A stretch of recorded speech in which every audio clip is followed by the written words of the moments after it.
రంగులు విదేశీ సాంకేతిక పరిజ్ఞానంతో నిర్మిస్తున్న హైదరాబాద్ మెట్రో రైలు ప్రాజెక్టుకు సాంకేతిక నిపుణుల కొరత విధిస్తోంది.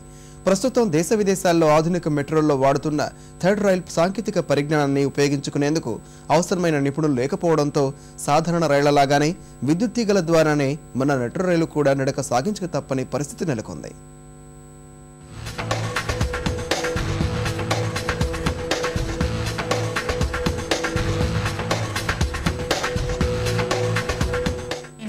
అన్ని సిటీస్ లోనూ కూడా ఇప్పుడు మెట్రో పనులు జరుగుతూ ఉన్నాయి.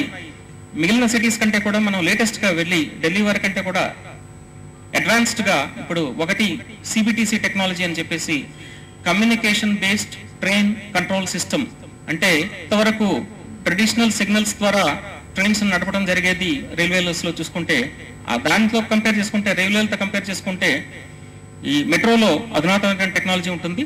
ఢిల్లీ మెట్రో మిగిలిన అన్ని ప్రపంచంలోని పెద్ద పెద్ద మెట్రోలని చేసినటువంటి టెక్నాలజీ, వాటిని కూడా అధిగమించి ఇప్పుడు లేటెస్ట్ ఏమిటంటే అసలు సిగ్నల్స్ లేకుండా ఈ రేడియో కమ్యూనికేషన్ ద్వారా ట్రైన్స్ మధ్య ఉన్నటువంటి దూరాన్ని బాగా తగ్గించడం వీలవుతుందన్నమాట.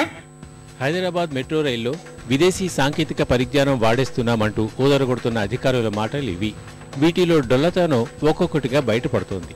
దేశంలోని ప్రభుత్వ ప్రైవేట్ రంగంలో నిర్మితమవుతున్న అతి పెద్ద ప్రాజెక్టుగా అధికారులు ఘనంగా చెప్పుకుంటున్న హైదరాబాద్ మెట్రో రైల్లో చాలా వరకు విదేశీ సాంకేతికతనే వినియోగిస్తున్నారు. పట్టాల దగ్గర నుంచి రైలు పెట్టెల వరకు, టికెట్ కౌంటర్ల నుంచి సంకేతాల వ్యవస్థ వరకు అన్ని దేశంలోనే ఎక్కడా లేని విధంగా రూపొందిస్తున్నామంటూ అధికారులు ఇప్పటిదాకా చెప్తున్నారు.